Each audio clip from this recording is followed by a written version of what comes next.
And here is the Writer's Almanac for Sunday. It's the 6th of December 2020.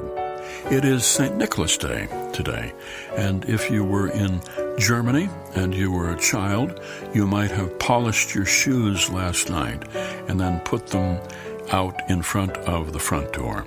And during the night, if you had been good, St. Nicholas would fill the shoes with little gifts, little candies and oranges and nuts. It was on this date, 1884, the Washington Monument was finally completed. It was begun in 1848. They worked on it for 8 years, and then work stopped. It stood unfinished for 20 years. Then the Corps of Engineers took up the project in 1876. At the time, it was the tallest building in the world at 555 feet. But 5 years later, the Eiffel Tower went up, and that was taller. Though the monument is still the tallest obelisk in the world, and it is the tallest building made of stone. It's made of white marble and granite, and if you look at it closely, you can see a slight color change about 150 feet up, and that's where work stopped back in 1856. It's the birthday of the man who wrote I Think That I Shall Never See, a poem lovely as a tree, Joyce Kilmer, born in New Brunswick, New Jersey, 1886. It's the birthday of the man who took the famous photograph of the sailor kissing a woman in a white dress in Times Square at the VJ Day celebration, 1945.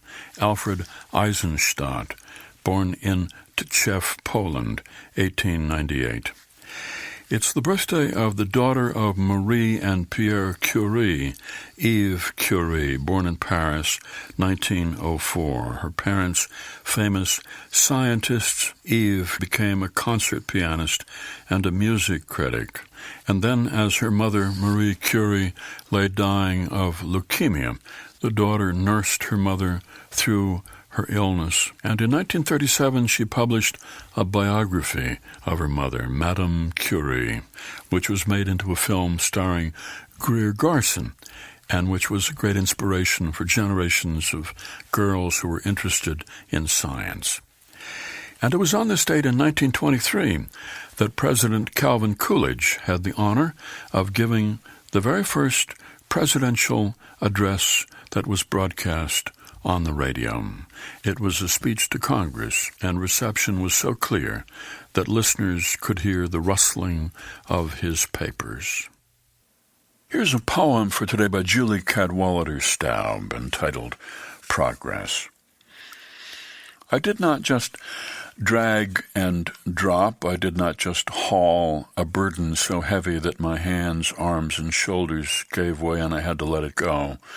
Neither did I just browse. I did not get on my hands and knees and join the gentle cows to slowly sample whatever the open field had to offer. Instead, I sat here at my desk, manipulating a mouse, which is not in fact a mouse, and I searched for something on the web that is not in fact a web. And isn't this how we move forward? With horsepower for jet engines and candle power for light bulbs, we take what we understand from one era to describe what we don't in the next. A poem, Progress, by Julie Cadwallader Staub, used by permission of the poet here on the Writer's Almanac. Funded by donations from listeners like you, now available on PRX for distribution by your local radio station. Be well, do good work, and keep in touch. The life story of a shy Midwesterner, Garrison Keillor's new memoir, That Time of Year, A Minnesota Life, is available now in hardcover and ebook at GarrisonKeillor.com and at Amazon.